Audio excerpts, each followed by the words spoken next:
we're buttoning this. I'm gonna sneeze. Welcome everyone to the presentation of the night. I am tired, I'm sick, and we're doing a presentation. Today we're doing a full breakdown psychoanalysis of Christopher, my situationship. We're gonna do a personality breakdown, a compatibility breakdown, a where we stand breakdown, our takeaway breakdown. We're gonna break down everything today. So let's go ahead and get started. So again, I titled this presentation, Christopher, an emotionally invested case study. So Christopher was my little lab rat, and I accidentally got emotionally invested, and now we're doing a full psychoanalysis of the situation. So let's go ahead and get started. For starters, we have Chris. Here are some basic background facts about Chris. Chris is a 27-year-old male with a history of money, personally and family-wise, money. Slight history of defiance, just with his parents, nothing crazy, but definitely there.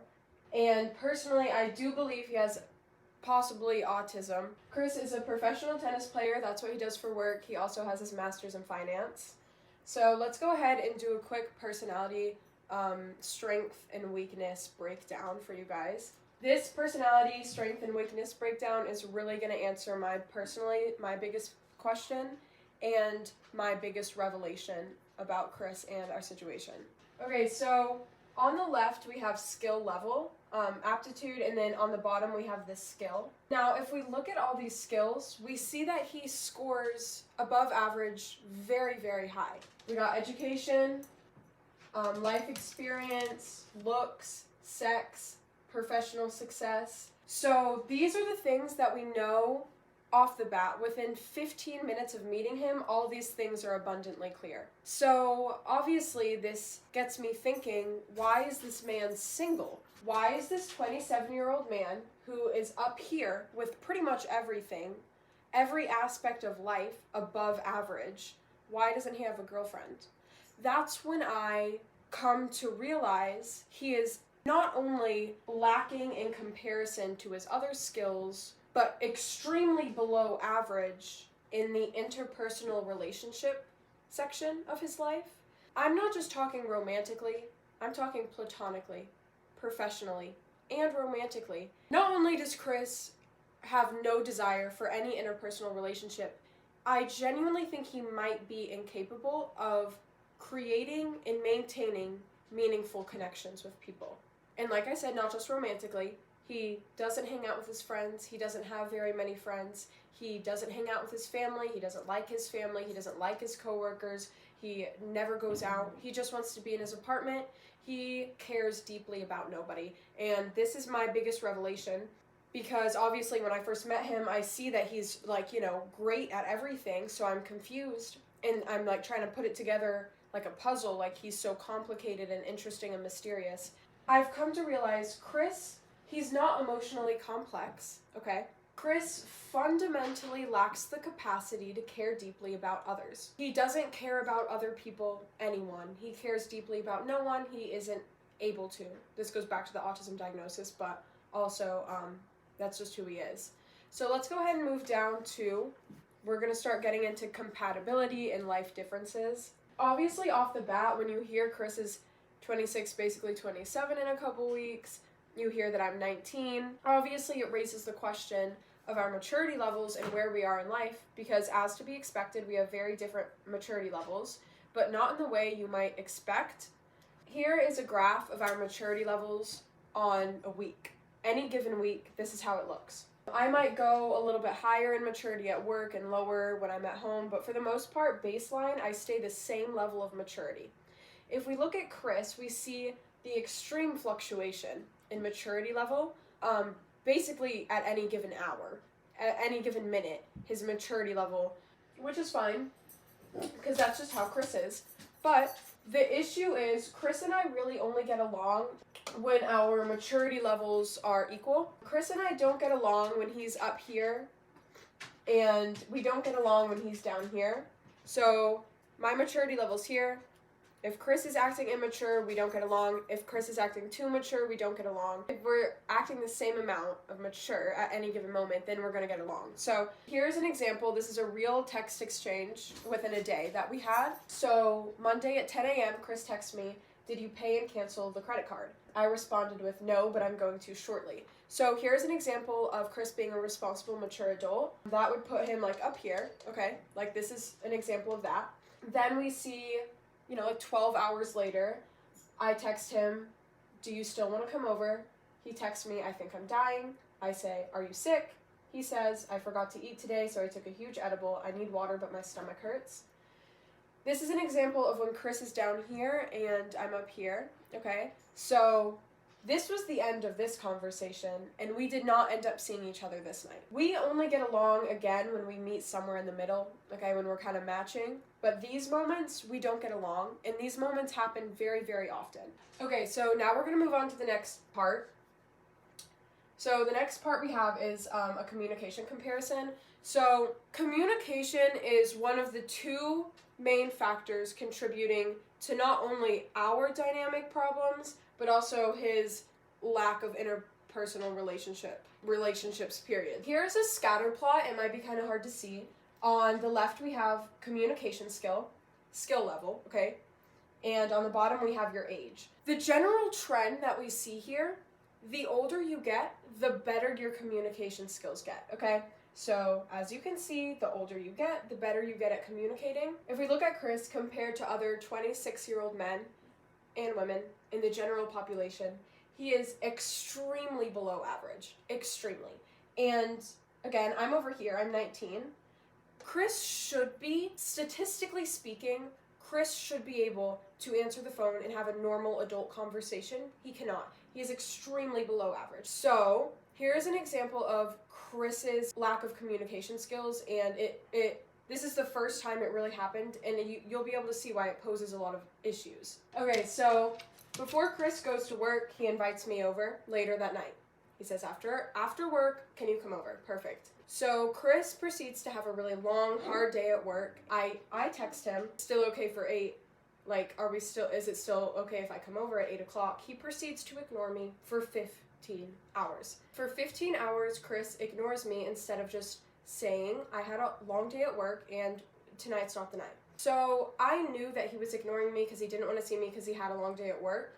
But at the same time, I'm an overthinker. I'm an overanalyzer, and I'm thinking in my head, oh my god, like, is there something else going on? Like, why is he ignoring me? Even though I knew deep down he just had a long day at work. I feel like it's not unreasonable to expect a text if you cancel plans. Again, this is basic level communication skills that he's just lacking, and the whole department of communication is lacking.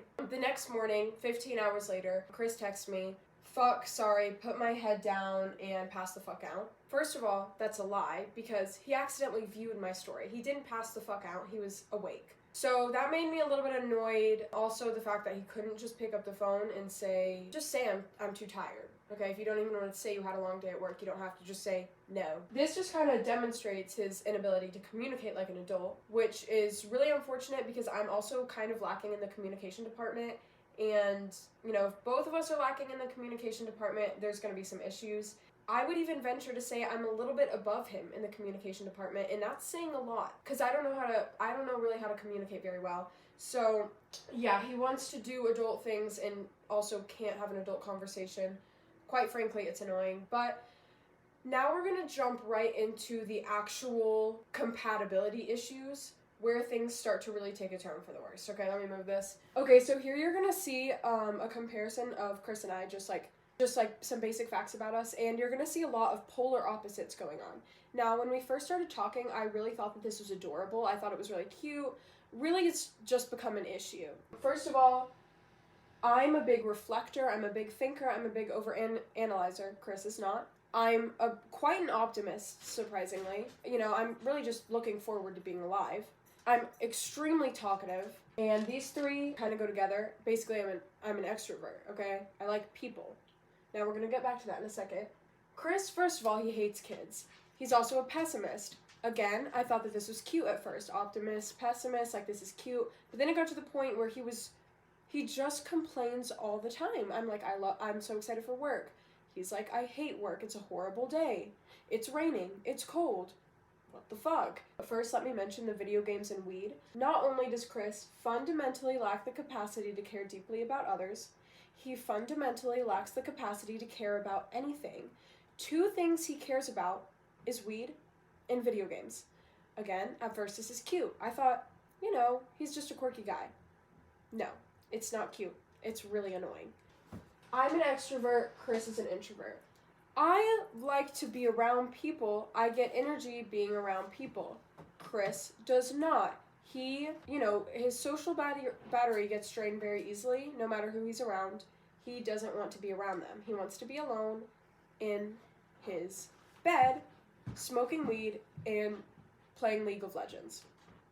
That's how he recharges. I recharge, hanging out with other people, talking to other people. Chris doesn't, and this is obviously an issue because, it's late at night. I want to wind down, which means being around people.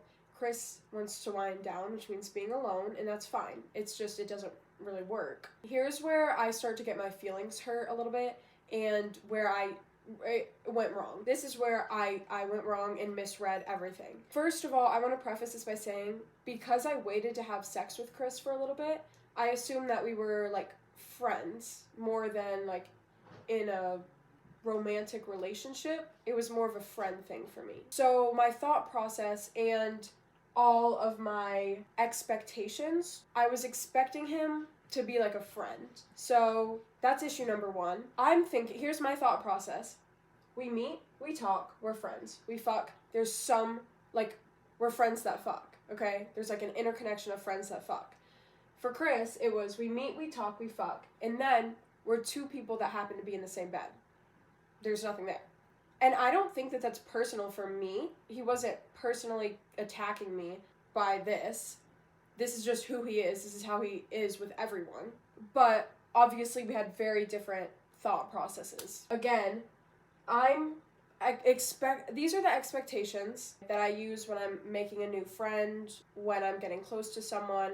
I put those same expectations onto Chris, plus some. So I expected that over time, okay, here we have time and here we have effort. Over time, both of us would put in more effort into our little dynamic. Therefore, over time, we would get closer. Here's where I made a big mistake.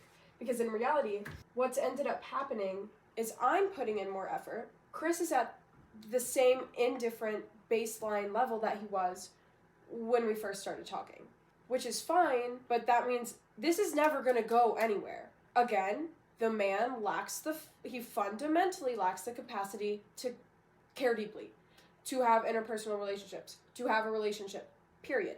And therefore, obviously, our closeness level has pretty much just stayed the same since we first met. Yeah, we fucked, but I don't feel closer to him because of it, okay? So, now this is a really important disclaimer. I can tell you, Chris is not trying to be mean. He's not trying to be cool. He's not trying to be mysterious. He's not trying to play hard to get because he doesn't care. He doesn't care enough to play hard to get. He has no expectations. He has no thoughts. There's not a thought behind in there. None of anything that happened between us, not even now, is him being mean. It's how he is. It's how he is. And I think this goes, again, back to the autism, where people just aren't his thing. They aren't his thing. Relationships, they aren't his thing. He doesn't care about them. He also has no need for them, okay? He's set in his ways. That's the other thing, okay? He's 26. He doesn't see a need to have friends or a relationship or anything. He doesn't need it. So I don't even think he was trying to just have sex because, again, we were hanging out for 3 weeks before we fucked and we were still, talking. He'd tell me about his day. He just doesn't care enough for it to actually go anywhere ever. This is just how he is. Me personally, I like to have friends and I like to be close to people. He doesn't. This is kind of the big breakdown. Where we stand right now, I unadded him on Snap because he left me undelivered for 2 days. So really my game plan is to just stop talking to him. My biggest takeaways, what I learned, what I do differently next time. Number 1, I don't like words of affirmation as much as I thought I did. Chris never tells me that I'm pretty, that I'm funny, that I'm smart, and he will once in a while, and I actually like it like that because I'm actually not good at taking a compliment at all. And then when he does say it, it feels more genuine. A big one would be my expectations. I've never been friends with a man. So I need different expectations when talking to a man. Another thing about Chris that is different from when I have friends, when I'm making a new friend, I don't feel the need to be around them all the time. With Chris, I physically wanted to be around him. Like, I physically wanted to be on his couch with him. And I don't feel that way with, like, when I'm making a friend, you know, so it was different. So I have to keep that in mind because I, like, unknowingly set that expectation for our little dynamic, and obviously that was too much for him. So the last thing that I take away is Sophia needs to work on her communication skills. As much as I sit and complain about Chris not answering the phone, I've never told him a single time that it annoys me. I never told him that I literally go insane every single time he doesn't answer. So he has no way of knowing other than the fact that it's like, you know, basic communication to answer the phone. But other than that, he really doesn't know. Also, like, when we were having sex, I'm literally allergic to latex. Everyone knows. I've been known for years. And I was too scared to say anything that I was allergic to latex. So imagine my dismay when I wake up the next morning and I have a rash all over my legs and everywhere. So that's just another thing. Like, I really have to work on using my big girl words. Chris was a great learning experiment, great learning curve. I've never experienced anything like this before. I would rate the overall experience probably a 6 out of 10. I feel like I learned a lot. I feel like this was really interesting for me. It was a little bit annoying, and I'm not ready to do this again. But definitely something I will explore further in the future. But for now, I am just gonna not do this. So, that's basically my TED Talk, guys.